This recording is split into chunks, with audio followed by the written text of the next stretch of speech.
Well, hello everybody, and Hello. welcome to tonight's fire. Well, I say tonight. I'm in the UK. Today's Um, fireside chat with the Virtual World Society. We have here Dr. Tom Furness and Caitlin Krause, who has recently yep. joined the Virtual World Society. And Tom, you're going to be talking to Caitlin today, partly about her role in virtual society, hmm and I hope also about Designing Wonder, Caitlin's Oh second yeah. book, Yeah. hmm following Mindful by Design, both of hmm which have gone down really, really well, setting new standards for how we consider and design hmm for VR. So, hmm having said that, hmm welcome one and all to this wonderful session. Tom, Caitlin, take it away. Thank you, Daniel. Always good to see you, Yeah, and you're looking better every time I see you. You thank get you. handsomer every day. Thank you That's the so one thing. much. Yeah, that's one My nice thing about designer is VR. working hard on my Yes, avatar. that's See, right. you That's you right. are You redesign yourself. Yeah. mindful designing. That's Yeah. right. That's right.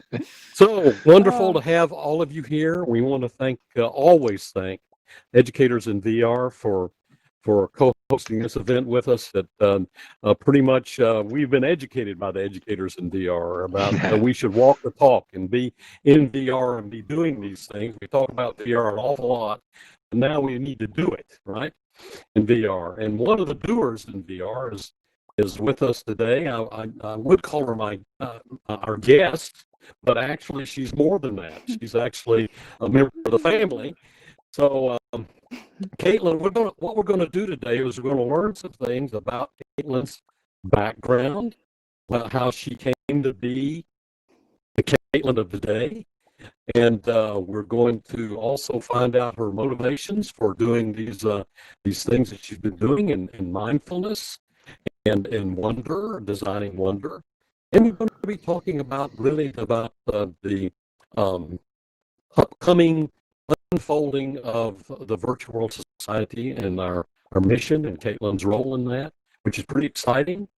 And we're going to also call upon you to maybe we're going to ask you some questions along the way. And then, of course, toward the end, we will open up for questions and to fill up the hour. And then after the hour, it's sort of open what we're going to do. We may hang out here, and you're welcome to do that, and we'll get some good, more intimate, close uh, contact and relation. Does that sound like a good plan, Caitlin? that sounds great to me. Yeah, that sounds Okay. wonderful. And there's a really old show called This Is Your Life. Mm-hmm. Do you know that I show? do. I do. I feel like when you mention backgrounds and all things, I feel like maybe there'll be some surprises, but it could Can be I like a just This jump Is in Your very Life. quickly? Sorry, Tom. Yes. I'm getting a bit of audio disturbance from you, and I think Laurel is as well. Could you just re-enter very quickly, Tom? Would that be okay? Me, sure. I'll Um, re-enter. Meanwhile, I'll give you Lovely. a dance, Caitlin. Okay. Yeah, the audio is a bit choppy Yeah. for some of us. Okay. Lovely. Be Well, right back. I've so here always we wanted to are. take Tom's position here. Hello. Yeah. Maybe one Um, day. so I could fill in while Tom's coming back. We thought about titling this intentional attention because when Tom and I started to have some deeper talks about wonder and this book I was writing, Designing Wonder, that just came out, we really thought about the nature of attention and intention, how Here he is. at times, Lovely.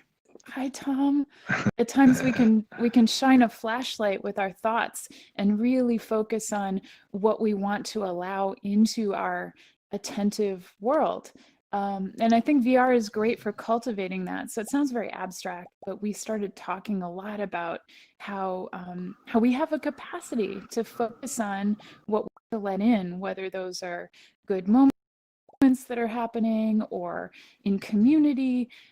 For me, the word mindfulness can be kind of nebulous and vague, but if I look at my intention and my attention, it starts to take shape. So Tom and I really talked a lot about unlocking the power of the mind, and that's what it kind of set a base for us wanting to have a session today where we come together, really focus on the power of that positivity, like how each of us in this room, I can feel it. The collective is greater than the individual parts. And certainly Virtual World Society is a group that stands for that. So today, just a little bit of storytelling, but I'm setting the scene with the theme of attention and intention. Okay, Tom, quick reminder, yeah. Can you also put on air, please, in your host tools? Okay, thank you. Thank you. Yep, I'm on the air. You're all right. Lovely. Yep. So hopefully everybody can hear me now. Yep. Okay. Yep, Even yep. Laurel can hear me. Okay. Okay. Now. Okay. Let's really get started this time. Am I clear now? I mean, you can hear me. All clear, right. So loud and clear. The first thing is we're going to dig back into Caitlin's background. Okay. So tell us a little about your childhood. You must have been a precocious child and probably annoying quite a bit your parents as you went along. But tell us about your background in traveling around the world and your education. All that. Give us a little background. Okay, all of this is uncensored. First thing that comes to my mind when you said troublemaker, there was a year that I discovered how to tie knots. And this was a really big year for me because I started building forts all over the house. And the forts were built by tying like ropes and knots and little caves. I loved to build things when I was little, and I was always trying. We lived in an urban environment. My parents were diplomats. So when I was really little, we moved to communist Russia. And we were living in an apartment building. And my parents said, well, let's have Caitlin go to a Russian school. So I went to a Russian детский сад, which was a nursery school, and was surrounded. I remember the first day of school because I was in an environment where I didn't speak the language. And I really, really wanted to participate. And I remember story hour. I was like, oh my goodness, I don't know how to, I can't understand what's going on. And then there was a boy who reached out to me. He was at my group of 4. And I remember we were building something where it was I think it was like birds, and there was a nest. We were building things with clay pieces and kind of this Play-Doh-ish. And I loved it. And he was showing me what the directions were and what we were supposed to do through just using his hands and moving and really teaming with me. And I remember that feeling of belonging and just, as a little kid, I was really curious about systems and about the nature of belonging, the nature of communities that can be really diverse, but also connected. So that was who I was as a little kid. I went from there to going to different international schools and just loving. It felt like everybody had a different story to tell. And it felt like, for me, I was just really curious about what the background of people's culture. There's a word for people who attend international schools. It's called third culture kids, where you try to create a new kind of group when you're in that setting, but you also keep your own family and your roots and your stories. But I think I got really into, when I was little, just letting my consciousness kind of dissolve sometimes. I was a big daydreamer. So I still am. Yeah. Yeah. Right. So that was the first 10 years. I don't know. That's where I was. But I do think that I don't feel a strong disconnection between the personality that I was then and how I am now, if that makes any sense. And I feel that. I feel that from Tom as well, and definitely from different people in the room looking around.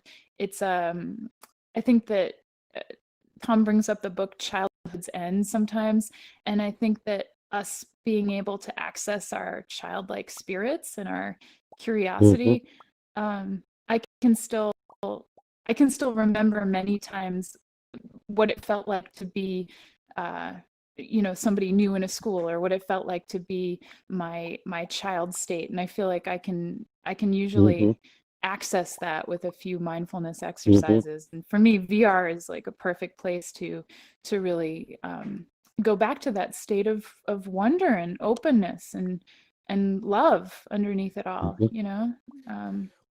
Well, certainly, Caitlin, you bet. Well, this exposure exposure you had, this international exposure, had to be a way to broaden your perception and of diversity and the importance of diversity. And then you went on to pursue an education that was also an international education. And so why don't you tell us a little bit about that?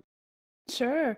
And I'd also like to say too that when I was growing up, I was never bored. So I know sometimes maybe people feel like they need a game or something, but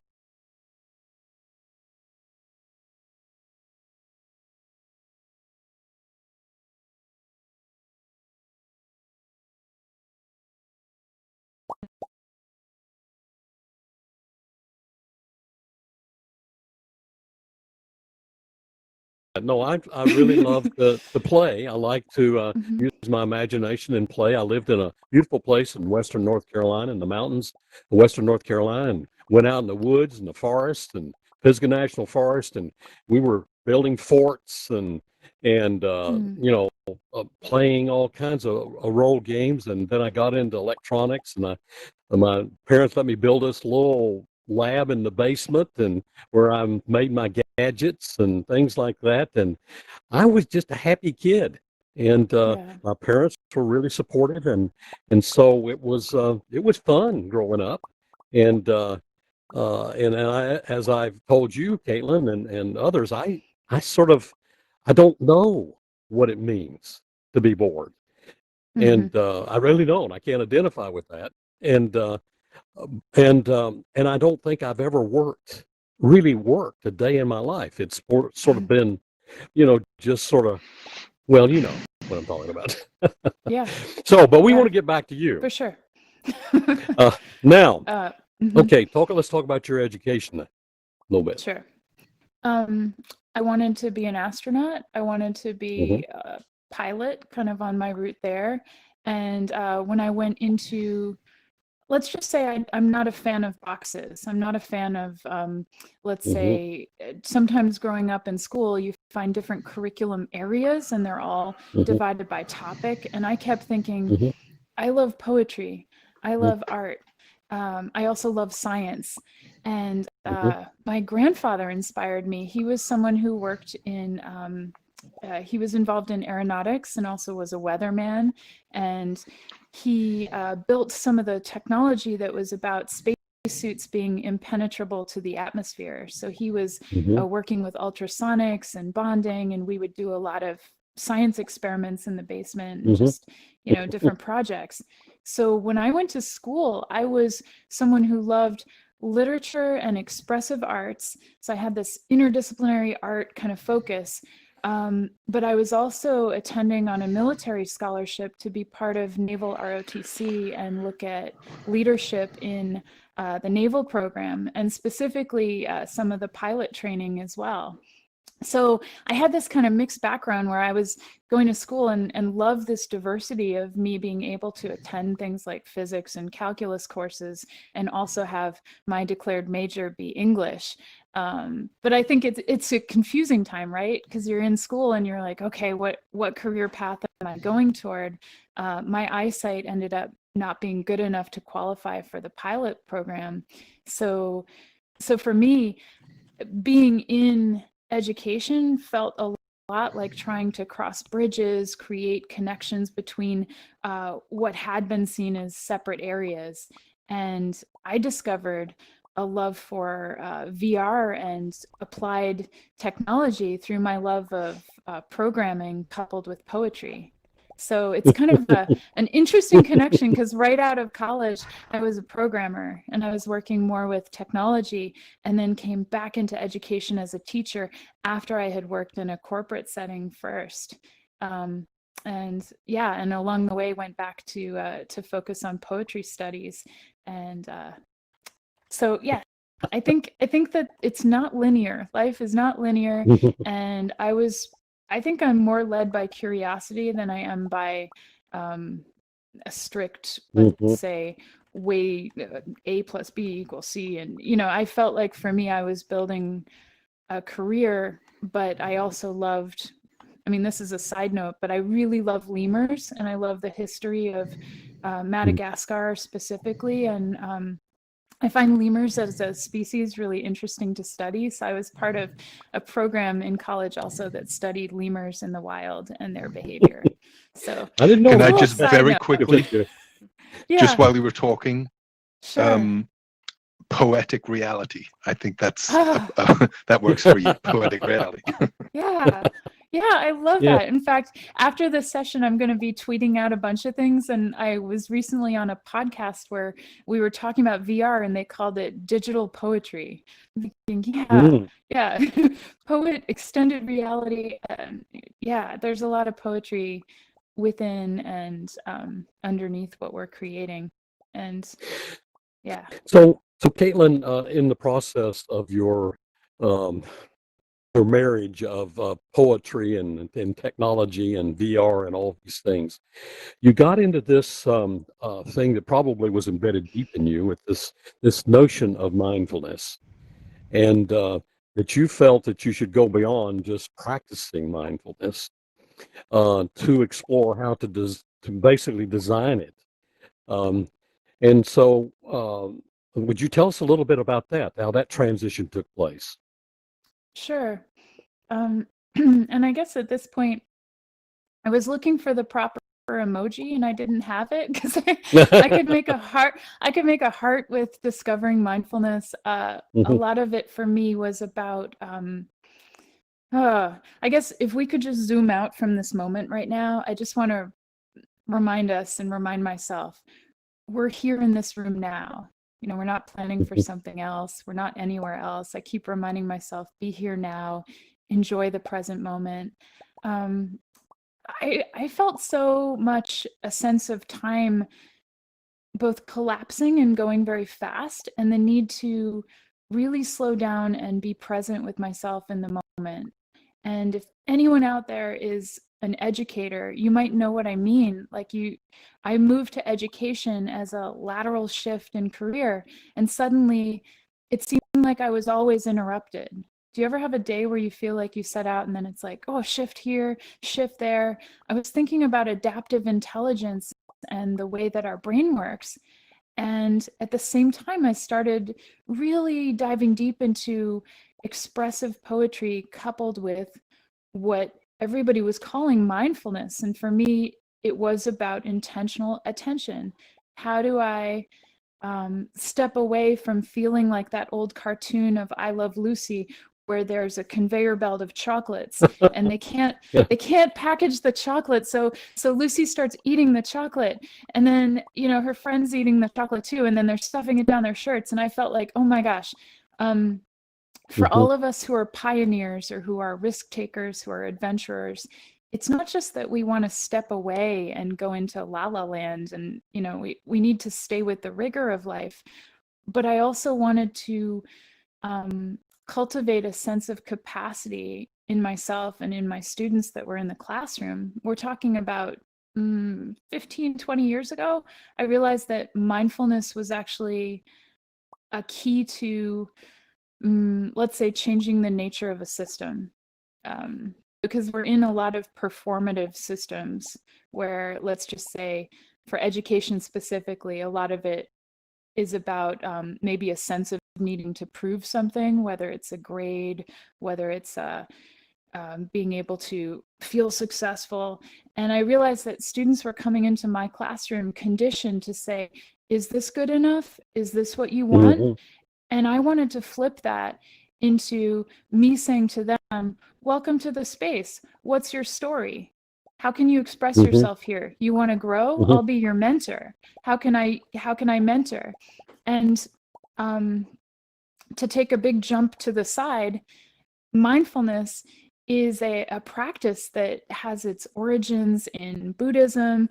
It's been around for many centuries, and it has a great power of converting fear into curiosity and allowing basically anything that comes in to be allowed. Let's just say, let's just say there are no rules. If there are no rules, then we have to create conditions where we rest on our values, right? How many social systems have a lot of rules about what not to do? thinking as an educator and as a leader. Instead, I wanted to invite the collective in my classroom and in my world to co-create the space. And Jon Kabat-Zinn, who's a leader in mindfulness practices, he was a doctor. He was doing his work at UMass Medical Center, and then he started doing research into mindfulness practices and discovered that people were coming in feeling all of this pain and trauma and suffering, and they were being conditioned to kind of repress those feelings and stuff them down and say, oh, that doesn't exist. I'm going to just focus on rainbows and butterflies. But what happened is those feelings still came up, and mindfulness instead allowed people that were patients in his practices to talk about their feelings, be very expressive, emotionally connect, and there was a healing that happened. So Jon Kabat-Zinn started a program that people might be familiar with called the Mindfulness-Based Stress Reduction Program, MBSR, and did research, UMass Medical Center, great results. Well, guess what? It's a great practice, not just for people who are suffering from post-traumatic stress. It's a practice you can apply to education, you can apply it to leadership, and it's not prescriptive. So for me, I tried to translate some of those practices, which are about qualities of attention. His definition would be paying attention in the present moment on purpose without judgment. So judgment's a heavy word. To make a long story short, I started studying the practices and tried to infuse them directly into curriculum areas and directly into leadership group practices that people could do together, because I saw that some people were looking at mindfulness as a quiet retreat on a mountaintop and then saying, well, how do I translate that into my real life where it's chaotic, it's complex, it's intimidating. So yeah, so I started writing this book called Mindful by Design about 5 years ago, after a decade of using the practices in the teaching world. And a lot of them have to do with attention and storytelling and design and connection. And I think it's based on my own experience. I'm a testing ground. So I loved the chance to write the book and allow people to have a sense of freedom. Freedom is a strong word for me, and I know it's a strong word for Tom. It's part of what is a touchstone, like what allows you to feel both very free and also a sense of dignity, that you are respected and endorsed and loved. So I'll pause here. Yeah, I feel like I'm definitely on the stream. Yeah, but we're going to take you off pause here for a minute. But let's move on to now. You and I've had a chance of late to spend some time, sort of not only joining our minds but joining our hearts and exploring this whole concept of wonder. Yeah. And how wonder is one of those things that takes us outside and beyond ourselves.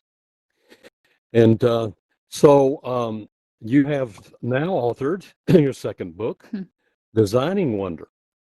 And so tell us again what led you to transition from, what you were already doing in mindfulness, designing mindfulness, to wonder, designing wonder. Well, it helps that I love writing. And I'm facing over toward Laurel. We're entering NaNoWriMo. It's this month of celebrating writing. But I think that, well, speaking to people who have a story to tell, let's say you're out there and you want to write something, whether it's a blog post or whether it's a book, my writing practices are a chance for me to explore and to discover. So in both cases, when I was writing Mindful by Design, that's the first book that's more focused on mindfulness in the classroom. I really indulged my senses in the chance to explore. And I also compartmentalized exercise by exercise, chapter by chapter. Anne Lamott has a great book called Bird by Bird. How do you actually do the walk of producing something that has a soul and has a value not just to me, but like Seth Godin says, I wanted to give it as a gift and see what people would take down and how they would make it come alive in their own world. Mm-hmm. So I think it was about a year and a half ago, I realized that I'd been having a lot of talks with different people in the field, specifically in VR, and it felt like the technology was accelerating, and the real need out there was for social emotional connection, and it still is. It's VR is a very interesting space because you can create conditions, and then you put people into, or they enter, this magical space, and something happens that you can't totally predict, but you can set up some conditions for that magic. And you can also cultivate a real sense of community and connection. So I started out wanting to write this book because there's a whole section of Bloom's taxonomy that's about social emotional, the affective domain. And at the same time, what was happening is I was attending and speaking at technology conferences, and it moved from what is the tech to, oh, how do we actually use technology in a mindful way, in a way that actually connects with our deepest, not just desires, but our real values and goals as a social community. Let's just call it global. We can cross barriers.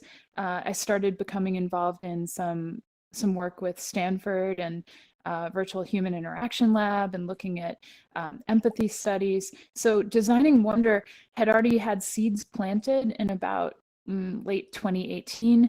And then through 2019, some of my work with mindfulness started to go deeply into virtual reality and look at a combination of some digital therapeutics practices, some practices in mindfulness in the brain, and also education.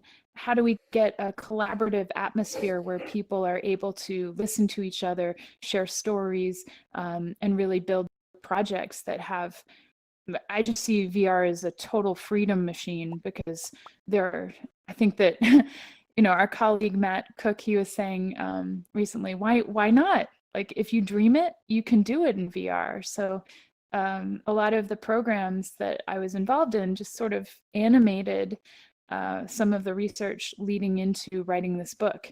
And I wanted Designing Wonder to encourage people to really get intentional and peel back the layers and not forget about themselves in the process. Like, we're not just supporting other people having amazing experiences. I think the people who design the experiences need to feel supported and as if they have certain elements of their own creative self-development encouraged. So that's why I love that Tom has said before, it's a book about VR, but it's not really a book about VR, because it starts with things that you can do in your day-to-day life. And, I think some of it has a layer of VR application that's really important, but it doesn't take away any aspect of our physical humanity. Tom, you could probably put it in better words, but I think that's beautiful. I mean, the one of the things I got from our conversation is that what you explain as some aspects of actually experiencing wonder, surfing wonder, and wonder that comes from introspection and things like that. But in the end, both of us have had these amazing epiphanies of these. Like an overview effect, that where you change your model completely of your perception of the world and in yourself. And what it does is experiencing this wonder changes you and lifts you and expands your ability to understand and comprehend what's going on. And sometimes it takes that. It's almost like a spiritual whack in the side of the head to help you really see and to comprehend. Let's ask the audience a question. We have a question for you now. Here's your chance. Have any of you ever had a profound experience of wonder that changed you? Let's ask Daniel or Laurel if you can see if anyone wants to relate. So Can you repeat the experience. question again, please, Tom? A profound Okay, experience of what kind? A profound experience of wonder that was transformative, that changed you. And not specific to VR, just in general. Yeah, just in general. Just in general. I'm happy to answer that. A profound experience in general. Well, actually, it is. I've had a profound experience in VR. Not that that's the only kind of profound experience I've had, right? But there was a memorial for a very good friend in VR, and I was very nervous about it because it's VR and people who I'd only ever met in VR. But the way it was delivered and we experienced it was so deeply beautiful that was transformative for me. But we also have some questions from other people, I think, who would like to. For example, Donna Maria, I've got you on air. Donna, where are you? Donna, right in the front row here. Front row. Yes, Donna. Hello. Good to see you, Donna. Hi. Thank you for being, thank you for having me. And it was so great, this conversation. And I wanted to share about my transformative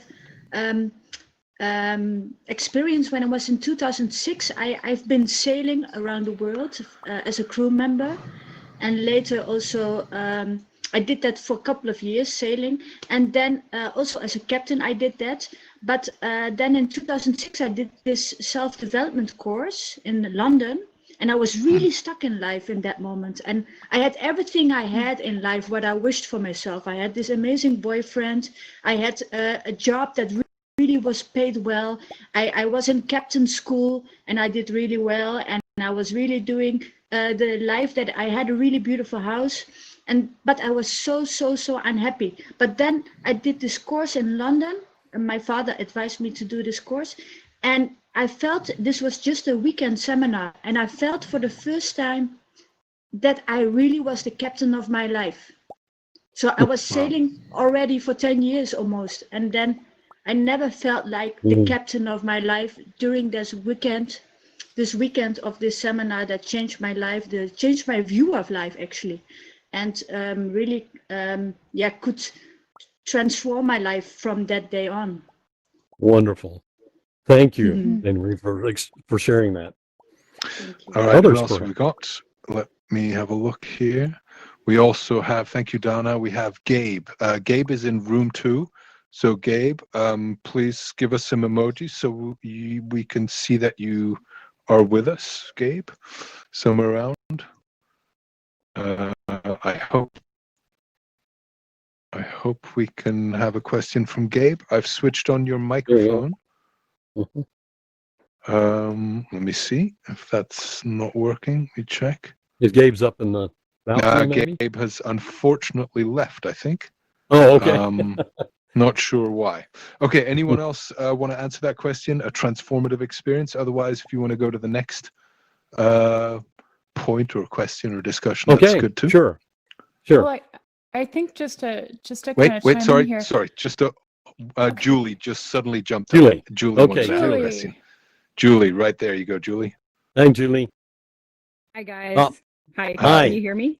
Okay. Yes.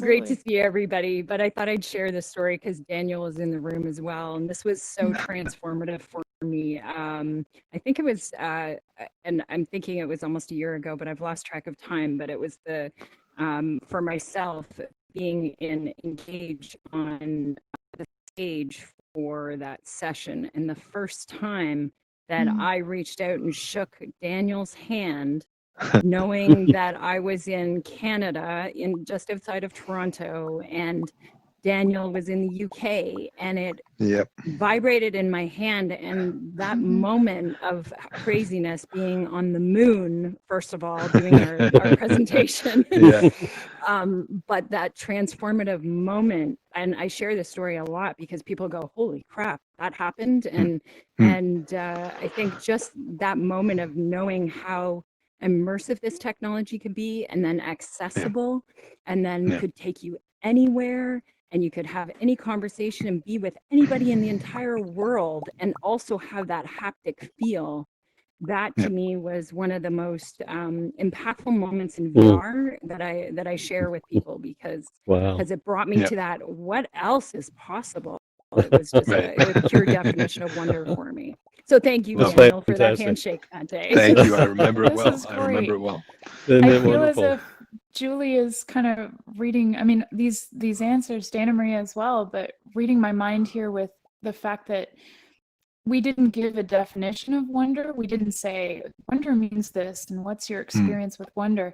And both people sharing something that lifted them out of themselves, kind of maybe shook up some of the framework. We talk all the time about how our brain thinks in patterns, and we like to create very, maybe reliable structures. But how can we, I mean, it's interesting to me that we learn best sometimes when we're surprised, when we're engaged, when we're animated, Yeah. when we're taken out of ourselves and out of maybe our day-to-day entrenchment. And to me, part of why in the book there are 5 facets of wonder that I go into and explore, but it's not a one definition. If you hear the word wonder and you start thinking Alice in Wonderland, awesome. If you also think wonder is in the wonderful, word itself, something that lifts you up, it tends to be a really positive word. And I find that VR and also XR has some kind of, I mean, it really does feel like magic, because your brain is more plastic. They have studies coming out. We're more able to transform ourselves through work in VR, and also the ability to step into somebody else's shoes and feel what they feel. I love doing that through storytelling. And here in VR, whether you're a world builder or whether you're somebody working on a project and you want to do it collaboratively, all kinds of leadership potential, it just gets me really revved. And I'll share a side statistic. I need to look up all of the research, but it was coming out about our the gravity of anger, right? Like emotionally, a charged negative, whether it's a post, whether it's something, for some reason, well, in the human brain, this attracts us and it travels. So you'll find maybe yourself feeling a certain compulsion or addiction. I've been doing a lot with teaching a course, and it's all about this idea of digital mindfulness. So how to foster great relationships with technology. And as we foster that relationship, I use myself as a testing ground. Yeah, we get animated. Sometimes anger has a power.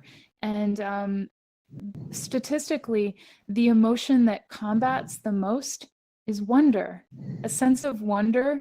And it's not just happiness. It's a deep joy connected with a feeling of oneness, that overview effect, that taking outside of yourself. To me, this is part of the force for good. When we talk about what we're doing in VR for good, there are projects that I think wonder is in between, around, and within them, and you feel it. You feel that sense. How do we actually meet the moment in this world when there is a lot of attraction, whether you're looking at the social dilemma or whether you're looking at to me, the course right now at Stanford that I'm teaching is called Digital Wellbeing. If we want to support well-being, what does that look like on a day-to-day scale?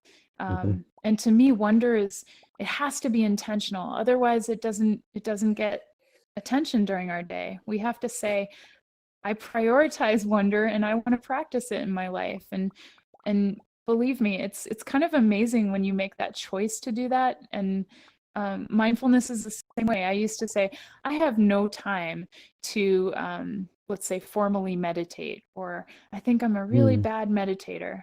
I hear that all the time. But there are many ways. Like maybe some people have dogs and you like going and walking your dog, and suddenly you start looking up at the leaves that are falling and you start to notice, oh, here I am, and there is beauty in the world. And there's not just one way to practice. So I guess I want to throw that out there for people who might feel as if A, wonder sounds fluffy, or B, I have no time for it. It can actually transform leadership practices and learning We and have beyond. Yeah, we have someone from room 2 who is hoping to ask a question. You can see their avatars right here. Yeah. Let me just Oh my give gosh. them host. You might want to stand back a little bit there, Doge. Let me try again. I'm not able to give you. There we go. Seems to be gone. Seems to be gone. Sorry. Okay. Sorry to That's interrupt. all Okay, right. that's Okay. okay. We love all Let's the input though. That's This is right. great. Well, so Caitlin, we Yeah. have we've discussed this notion of that one of the cool things about some of the technology of our age, including virtual reality, is really it can serve as a wonder generator. Because it puts us in other places and lets us do things we never be able to do before. Like we could basically walk at the speed of light. We can make our interpupillary distance 10 million light years and look at the galaxies that way. We can shrink ourselves to the size of an atom. We can walk on a soap bubble. All Yeah. these things are possible, and We can go they back in expand. time. Yes, We yes, can go and forward in time. We can view big yes, data as objects. And math functionality is something that we yes, can see and show. and Yeah, those absolutely. all get us not only get us bandwidth to and from the brain, but give us these new experiences that expand our envelope. And so this is one of the reasons why we are so excited about wonder being a part of imagination, being part of vision, of insight, hindsight, foresight, because really what we're trying to do in the virtual world society is really to provide a new vision to lift humanity. And we want to pull together the community that lets us do that. Now, Caitlin, you now are sort of signed on to work Yes. intimately with the virtual world society. Maybe you could explain why you want to do that and what kind of things you have in mind and what do you see unfolding through Sure. your involvement. Yeah.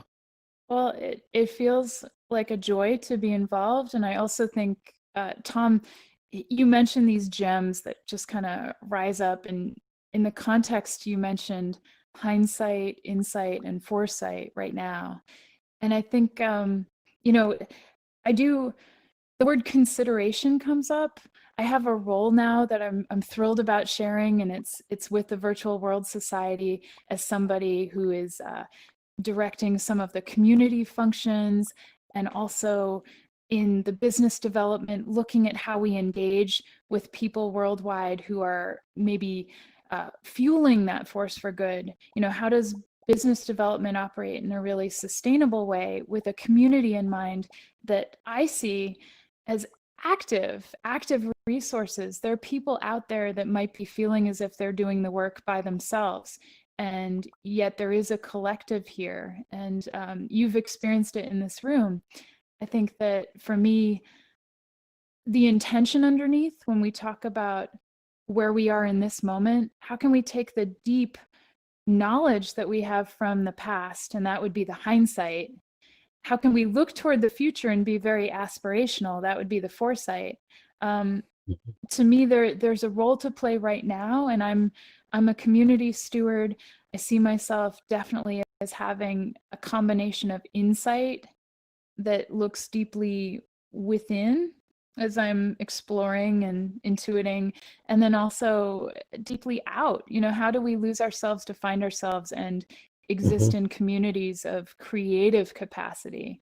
So for me, that's the role that I'm taking on, is really that community steward and propelling us forward to have projects where people don't feel alone. Like, you feel as if you have an ability to give, and your ability is amplified by somebody else. Because I think the nature of collaboration is really accelerated when we get together and say, yeah, you have a background in coding, great. You want to world build? Well, there's somebody else who's a storyteller, and someone else who might want to participate, and they didn't know a program like this existed because they're in an area that doesn't have as much accessibility. So I feel really lucky to be playing a role in Virtual World Society at a time when it, I mean, just throw up some hearts if you feel like the world needs it. I feel as if, I don't know, we don't have to imagine. I mean, the world needs, can someone take a picture of all the hearts? I just feel like it's amazing to me. I'm taking a picture, 3, 2, 1. Yeah, my position is about love. Let's say that. Yeah. So you're our basically our wizard of love. Is that it? Is that what you're saying? For the You could Virtual call World me Wonder Society? Woman. I don't know. It has something to do with that, and I think that also people maybe need just a framework. You give people. Some people say you put some great people in a room and magic happens. So maybe it's with the space that we're creating. There's some great projects that are about to happen, and I sense that what's coming is going to be something, you know, I think you've said it before, we need to create capacities within people, and we're not going to know exactly how to label the jobs that are going to be in 10 years. But, you know, I do know that a capacity for wonder and imagination at this point in time, when technology is accelerating, AI is building, you know, what makes a human special is what we're focusing on. So if we can do that with some integrated XR, then that's my dream. Yeah. So, wonderful. Well, yeah. why don't we talk about? We want to certainly open up the door for questions, but before we do so, Caitlin, why don't you tell us about some of the events and activities coming up in that would the be great. Virtual World Society? Yeah. Because that way, if you're listening and you want to get involved, you know how to. We put up a slide before that had my Twitter handle as well as a website with Designing Wonder. If you have any questions about that and want to find out more, you could find out more on my website with the book, and that's on the VR page. And on Twitter, I'm going to be putting out, I definitely connect one-to-one. You can direct message. You can also find my email on the website. But on Twitter, I'm going to be putting out today some announcements about events, because sometimes people want to know, well, what's coming and how do I sign up and how do I get involved? And I think it just starts with people. So on the next slide, I was thinking, how do we have a community face to face, really feel each other, sense each other? I'm thinking of Julie's moment of the hands vibrating with Daniel, just getting people in a room together and saying, on December 17th, we have some events coming up that you can take part in. And I'll tell a little short story about the genesis of this workshop. A friend of mine was involved in a lot of hackathons, and last year I did a hackathon myself at MIT. I was mentoring the MIT Reality Hack, and you have all of these events that happen that are about building things, but you don't always have the event before them that talks about who's in the room and what your passions are, and maybe gets people together who really like world building and coding and connects them with each other, and also connects people who might be more ambassadors and stewards and you like the outreach. Let's say you're really into user experience and you want to learn more about UX design. Well, this is the workshop where we're going to talk with people about roles you can play as a volunteer in the Virtual World Society. I'll also share some news about hackathons, news about things coming up. So it's kind of a getting ready for 2021. And it's not a long thing. It's about, we're going to make it about an hour where people get a chance to hear some of the upcoming news from me and also express what your interests are and what you want to build. And then right after that, there's going to be a holiday party. So precursor to the festival would be to have this animated workshop. And some people might say, well, workshop, what skills am I building? I'm going to bring in some of the connected wonder exercises that are in the book and give people a chance to taste some of them. So you'll have the workshop first, and that's totally free, open to people, and people hopefully will come who have an interest in following up and getting involved in projects in a really active way. And I'll have more news about that coming out. So if you're interested, definitely stay in touch with me on Twitter. You can also get in touch with me on the website. And at the very end, I'll have my page up with contacts again, so that nobody in this room has to feel like you don't know how to follow up on really staying engaged and activated. And then the next page, I think, Tom, we have a holiday event that's happening, a winter gathering. And I have to just say, I love the Halloween event because it felt like an unsession, right? Like you're not, sometimes we have such purpose. You get into a VR and it's like, what am I here for? What do I have to do? I'm sitting in a room and, you know, people are talking. No, I have a feeling if I had anything that I took away from the Halloween one, that we thrive sometimes when we just create a space to laugh, to celebrate. You know, who knows, maybe we'll be making some virtual snow angels. I have no idea, and I'm moving my hands around, but I have a feeling it's going to be something holiday fun, and consider it like the unsessions of Alice in Wonderland. Same day, 1 o'clock. And I should note that some of these, like the 1 o'clock one is going to be an alt space, and the volunteer workshop, as you sign up, I'm thinking it might be a hybrid of a couple different spaces to sort of surprise and shake it up, especially for people who are in headset. Please give a heart if you spend a lot of your day maybe inside a headset now, and we want to stretch and jump and move. And yeah, so we'll be shaking things up a little bit in interesting ways. And I'm looking around and see a lot of friends up there. So hello. Hey.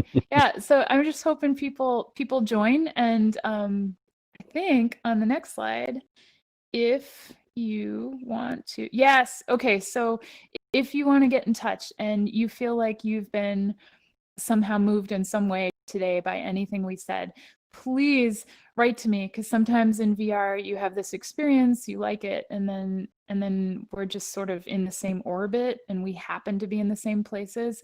But right now I love the fact that we can create a conversation around these topics that goes beyond 1 hour here. So in addition to all of those ways to reach out to me, you can also go to the Virtual World Society webpage, and it's now official that I've joined and my role is there, and there's a lot of love. So you can reach out there. I have an email that is my name at virtualworldsociety.org. So you can also email me personally if you want to get involved. If you follow Twitter, pretty soon I'll have a registration link up for the December 17th event so that you can just register your details and start to share with the community there. Well, that's fantastic. Yeah. So Caitlin, just to add to the events that are coming up in December, there are 2 other events that will happen before then. We have That's great. every other week, every 2 weeks, we have a fireside chat. With the fourth week, the fourth time, is a networking event like we had with Halloween, and now coming up with the Christmas Wonderland that we're talking about on the 17th of December that follows your workshop. Well, these other 2 events that are coming up are going to be really fun as well.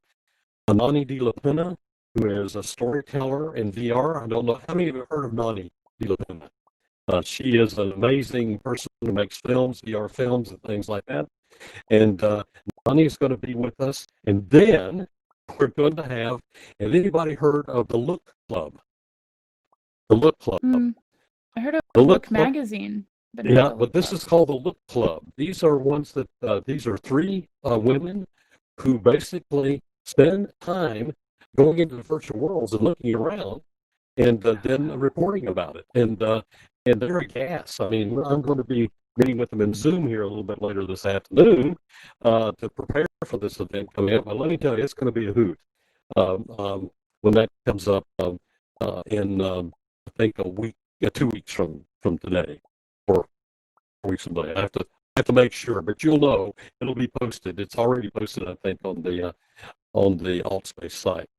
And also, we want to make sure all of you are aware that you can join the Virtual World Society by going to our website, and there you can meet Caitlin and all the other board, like Daniel. I think Daniel left us here, and of course Laurel is involved with us deeply, and Mark and Donna, and so that's it's just wonderful having everybody together. Now, so Tom, go to our website. Yes. how about I tell them a little more about Virtual World Society? Caitlin can help Yes. while you do the thing that you have to do all the time. The Do a re-entering. re-enter, please. Okay, Yeah. sorry guys. Yeah. Sorry That's about all right. that. No, that's okay. We We used love to it. it, ain't we, folks? Yeah. Unfortunately. It's magic. So we're going to get him a tethered device pretty soon. So just to let you know, how many of you are familiar with the Virtual World Society and all of the activities and things that happens with this organization? Give me some hearts or applause. Oh, Caitlin, we have some newbies here too. Beautiful, experienced and newbies. So Virtual World Society, and Caitlin helped me expand upon this. It handles a lot of outreach programs, training programs, educational programs, and really helps, integrate immersive technology into the classroom. There are some exciting things that are going on with Robert Eagle Middle School, where they're setting up a whole training programs for the students to teach not only other students, but to teach the teachers how to use VR. And we're in the second year of Virtual World Societies in the second year of that. And there's also the Learning Living Room, which project, which is to integrate. Well, Caitlin, do you want to do a quick 2-sentence explanation of that while Tom gets back on air and hits all the buttons? Sure. I think that now's a great time to talk about those projects. That's what the December 17th workshop is about too, because Learning Living Room is one example of a huge arm of the outreach. Right now, it seems like a hard time to, let's say, learn in formal classroom settings. So why not flip that and actually focus on how people can learn better in their communities, whether it's a family that's a social family, whether it's somebody that is physically in your same house, really thinking about how can VR programs be that force that stewards a new design for education.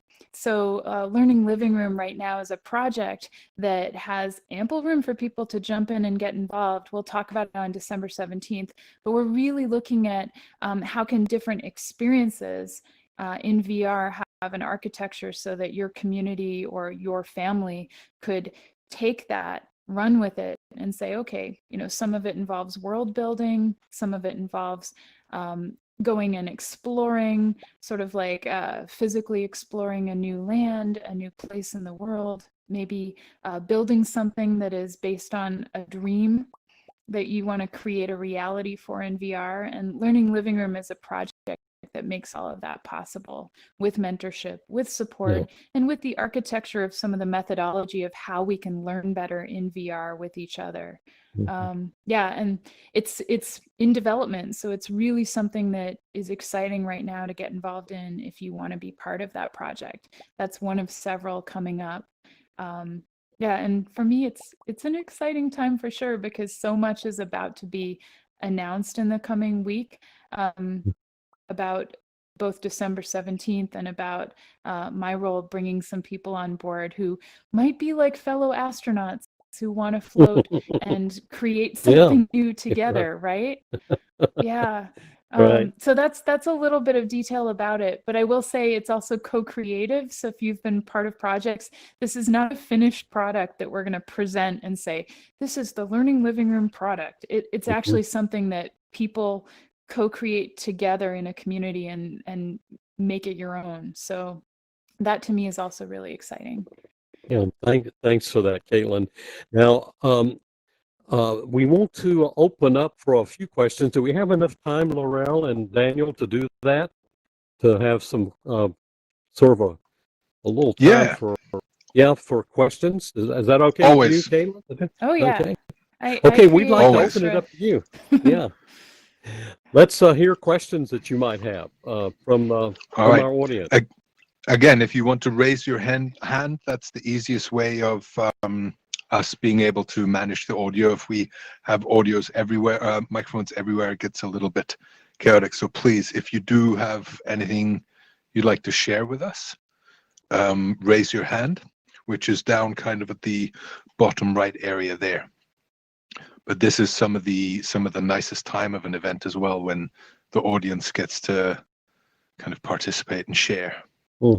Yeah, we got someone coming in. Who've we got? We've got John. All right, John, you should. Oh, just left, I think. But Elena is in.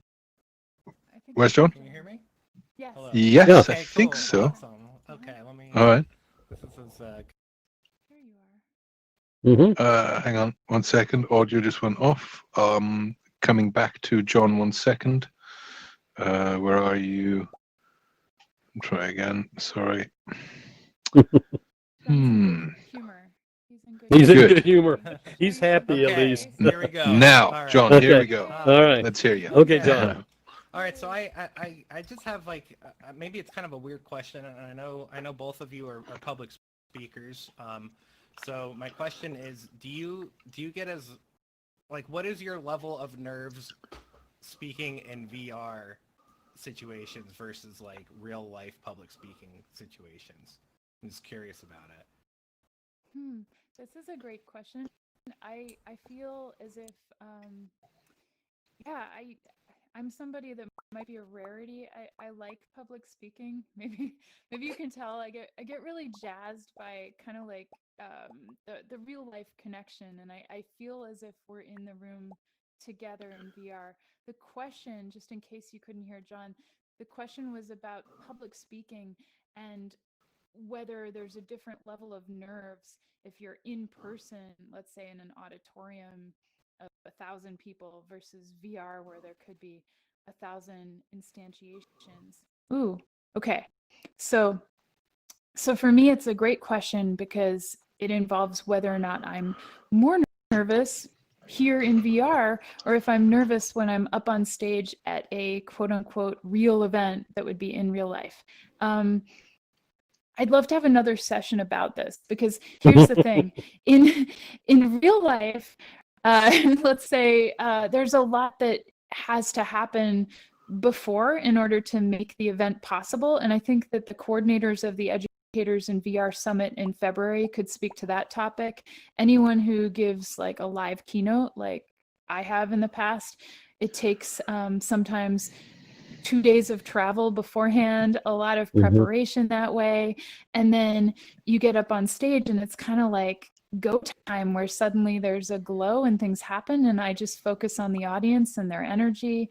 So for me, I think I get more nervous like the day before when I know I have to have all of my tech gear ready to go and I'm, coordinating how to make things happen. But for me, there's such a beautiful thing about live speaking, and if you're using mindfulness, you're receptive in the moment and you never know exactly what's going to happen because it's organic. And I'd say that's the same in VR for me. It's a very organic experience. And I would say in VR, I don't feel nervous, but I definitely feel as if you just say Wi-Fi, and you do a few Wi-Fi, exercises beforehand. And as long as the tech is working properly, I feel like that's the key. And it's getting better and better day by day. Yeah, the other thing I want to mention is as a public speaker, what saves me are water with a straw, because then anytime you can drink and you don't have to go like this in your headset, which can get really awkward when you're public speaking. So I have a lot of little tricks like that.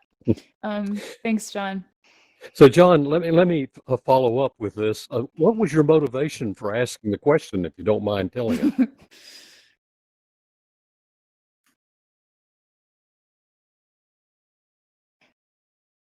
John, are you there? Is John connected?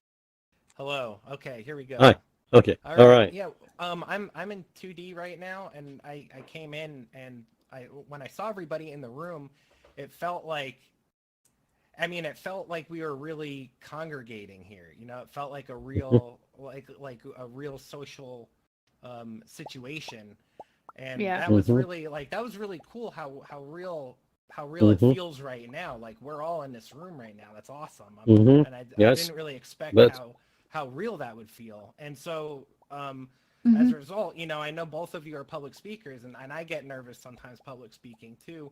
And I was just wondering, like, since this feels very real to me, if like that was my motivation, if it was, Okay. how it relates. Well, it's a great question. Just like the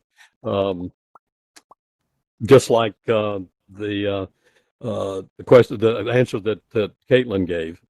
But one of the things that you're not out there by yourself in terms of getting nervous. You know, the whole what the whole psychology books say about fears. Actually, people would rather die than public speak. It's actually death is below public speaking in terms of fears, and so it really is a function of each individual's different, of course. But one of the things someone told me is just pretend everybody's sitting there in their underwear, and when you're talking to them, and that will make your fear go away. But the other part is to have some fun. Use it as an opportunity to really enjoy the fact that you get to talk to people this way, because not everybody in the world gets a chance to do that. And just to have fun with it. And that will show up when you're giving the talk, that you're having fun. And that you want to feel connected. You want to feel like you want to love and connect with the people that are there. It sort of helps when you practice in the classroom, as Caitlin and I have done, and as well as many of you, where you're with students, a lot. And so it's no big deal. But still, when you talk about an audience of thousands, it can be a little intimidating, even for me. But I love it. I love the exhilaration that comes from it, the adrenaline high that comes from it, and you feel the energy. You can just feel it of the audience being there, and really appreciate it. Drink from that. So Can I add something else? I think this is really great.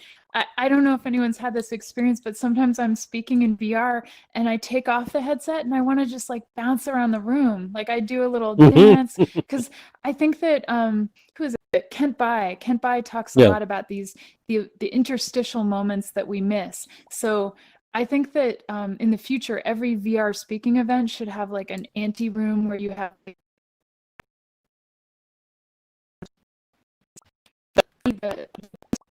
coming off the stage and then just having like those coffee chats, which is a great segue.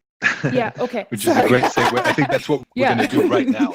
Okay, we're actually going to, if well, first of all, before we do that, just please a big show of love, appreciation for Caitlin and for Tom. Really excited, Caitlin, that you're part of the virtual society. I think it's gained a lot with you. And Tom, thanks for your excellent questions and conversation as always.